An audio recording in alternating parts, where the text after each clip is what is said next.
তরকারিতে লবণ হয়েছে কিনা এটা দেখা যাবে কিনা, দুটো ব্যাখ্যা আমি দিতে চাই আজকে।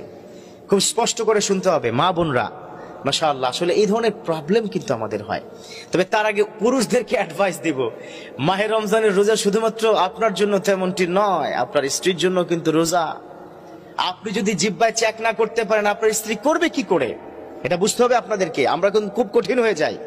মাহে রমজান আসলে রকমারি ধরনের ইফতার করতে হবে, স্ত্রীকে প্রেসার দিয়ে এটা করো সেটা করো, ইফতারের এই আইটেম কি নাই কেন। আর ইফতার তো মাশাআল্লাহ বাংলাদেশের বড় বাপের পোলায় খায়, ছোট বাপের সন্তানে খায়, নাতি খায়, এগুলো যদি না করে আজকের ইফতারি হয় না। রকমারি খাবারের নাম কিন্তু ইফতারি নয়। আমার বিশ্বনবী কি বলে দিয়েছেন খুব স্পষ্ট কথা, মান ফাত্তারা সাইমান খুবজান লাবানান মান।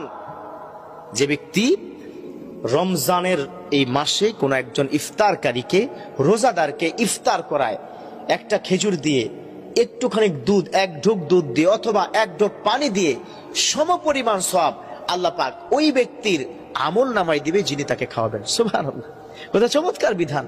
আর সেই মুহূর্তে আপনি আপনার স্ত্রীকে দেয় লবণ হয়নি কেন, এই এটা এমন হয়েছে কেন, খেয়াল করবেন না। এবার আসুন বিধানটা শুনে নেই। কোন ব্যক্তি যদি কোনো, যেমন KFC-তে জব করে, আমাদের কোন মুসলমান KFC-র কিচেনে সে জব করছে, সে একজন শেফ তার চাকরি বাঁচানোর জন্য জিহ্বায় লবণ চেক করতে পারবে, যেহেতু তার চাকরি বাঁচবে না। তবে হ্যাঁ, সেটা যেন কোনো কারণে গলা পর্যন্ত না নেয়, কারণ জিহ্বাতে বলে দিবে লবণ হয়েছে কিনা, গলায় কি বলে না।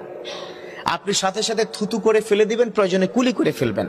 এটা যারা শেফ আছেন, যারা চাকরি করছেন, তাদের জন্য না হয় এখানে শত শত মানুষের রান্নায় ঝামেলা হবে, তাদের রান্নায় কোনো ধরনের অসুবিধার কারণে আপনি চাকরি হারা হতে পারেন।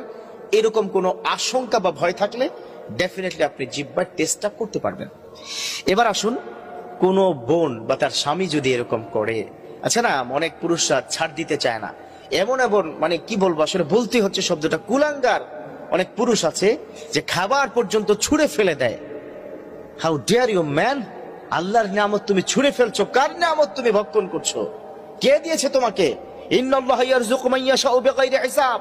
আল্লাহ পাক যাকে খুশি তাকে যখন খুশি তখন কি রিজিক দিবেন, আবার রিজিক থেকে বিরত কি রাখতে পারেন। তুমি স্ত্রীর লবণের কারণে যে ছুঁড়ে ফেলে দিয়েছো, কি হবে তোমার কাল কিয়ামতের ময়দানে, এটা চিন্তা করবো আমরা কি পুরুষরা। আর যদি মা অথবা বোন, আপনাদেরকে বলছি, যদি এরকম হয় একটু কঠিন আপনার স্বামী হয়, তাহলে অবশ্যই আপনিও লবণ চেক করতে পারবেন, ঝাল চেক করতে পারবেন। তবে ডেফিনেটলি আপনি কুলি করে ফেলে দিবেন, গলার এই পর্যন্ত যেন না যায়। আল্লাহ পাক আমাদের পুরুষদেরকে অন্তত এইটুক বিষয়ে ছাড় দেওয়া এবং মহিলাদেরকে এই অংশটুকু বুঝার, ধৈর্য সহকারে মানার তৌফিক দান করুক। আমিন।